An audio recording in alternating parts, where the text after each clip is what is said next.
सोलापूर येथील एसटी स्टँडमध्ये खानावळीत एकाला गरम भाजी फेकून मारहाण करण्यात आली। सोलापूरच्या एसटी स्टँडमधील रेस्टरूममध्ये वादाचा प्रकार घडला असून एकाला मारहाण करून त्यांच्या अंगावर मटणाची उकळती भाजी फेकून जखमी केल्यानं संबंधित इसमाविरोधात फौजदार चावडी पोलीस ठाण्यात गुन्हा दाखल करण्यात आला आहे।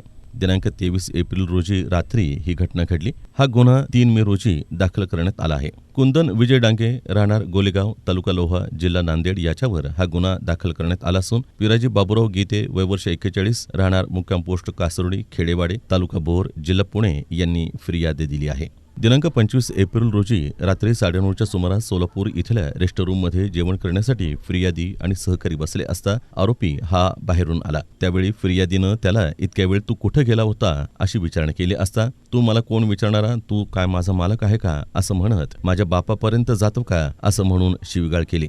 फिर्यादी खाली बसले असता आरोपीनं दोन्ही हातानं फिर्यादीच्या दोन्ही कानावर जोरात चापट मारली। तसंच रुमालानं मटणाच्या भाजीचं भांड फिर्यादीच्या दिशेने टाकताना फिर्यादी उजव्या हातानं बचाव करताना गरम भाजी फिर्यादीच्या उजव्या हातावर छातीवर आणि पाठीवर भाजून गंभीर जखमी केलं। पुढील तपास फौजदार पाटोळे हे करत आहेत।